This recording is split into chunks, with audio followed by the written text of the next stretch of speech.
यार इन्हें कभी साथ हो ना दिल जो घंटियों थी वजह ॾाढी थी वणे मूंखे यार हॉस्टल जी छुट्टियूं थींदी छोकिरियूं सभु हली वयूं हीअ त छा थी करे लॻे थो यार पंहिंजो इंतज़ारु अथव मूंखां सवा कंहिं ॿिए जे बारे में सोचींदी न उहो बेवक़्त रागुनाह मारिजी वेंदो तूं जंहिंजे इंतज़ार में हूंदी उहो बदनसीब न ख़ुशि नसीब हूंदो ख़ुशि नसीब त तॾहिं हूंदो जॾहिं ज़िंदा बचंदो पर यार अचो छा त कयूं सोनी मुंहिंजी कहिड़ी परेशानी अचो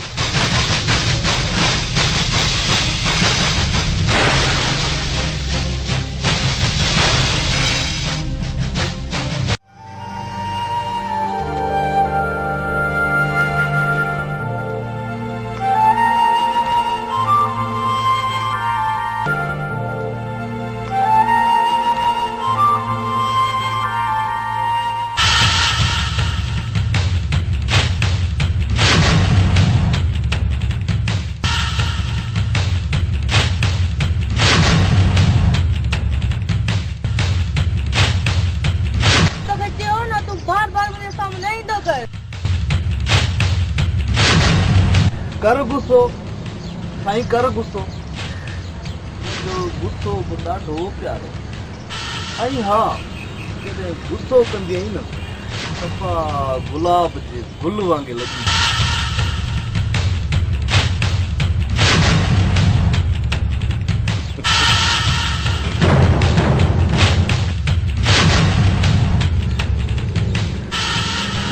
चरी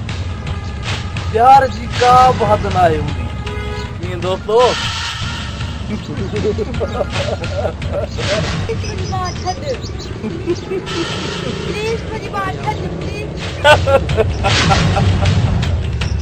हिनजो मतिलबु त हाणे आयो पुठ पहाड़ जे हेठां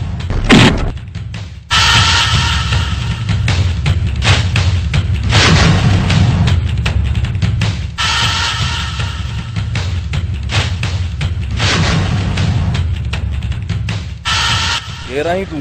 तुंहिंजो मौत मौत आहियां मौत सोना साईं तो सिर्फ़ मौत जो नालो ॿुधो आहे शायदि तो मौत खे करीब सां ॾिठो ई न आहे त मौत छा थींदो आहे तव्हांखे शर्म नथो अचे अहिड़ी हरकत कंदे अॼु आऊं तव्हांखे अहिड़ो सबक़ सेखारींदुसि जो कंहिंखे मुंहुं ॾेखारण जे क़ाबिल न रहंदो मञोसीं सोना साईं छोकिरी जवान बि आहे ऐं ख़ूबसूरत बि आहे ऐं एतिरी बि न जंहिंजे करे ख़ुदकशी कजे प्यारा छो जो असां सां टकराइण ख़ुदकशी करण जे बराबरि हूंदो आहे उस्ताद हुकुम करे छोकिरीअ खणी तुंहिंजे बेडरूम ताणी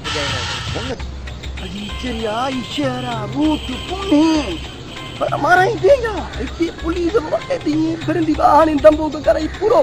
बिली छड पचर छड इते पचरी जाए ना अगी गोठ में तो मुझे वाइदो आहे पलांद मां तो सा गद वठाइंदो मुझे वाइदो आहे ॾिस अरे मुड़ बा मुड़ पापा तू माराई दे या अरे बाड़ी मार की साली तो मगले मुके डाला दो मारे मुके करो दो हम और तू समझाया दो बड़ा माराई दो बा माराई दो माराई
तोखे शायद ख़बर ई नाहे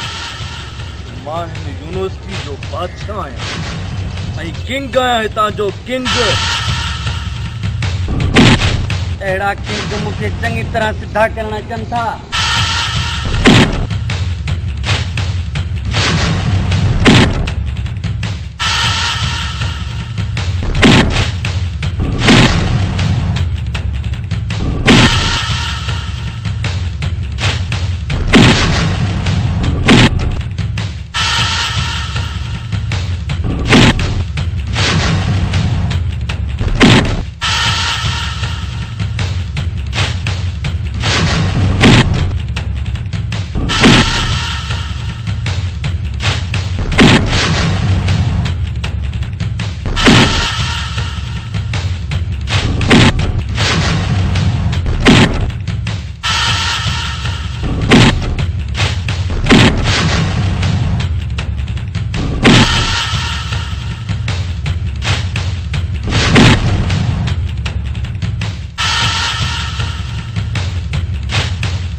शायद मूंखे सुञाणी नथो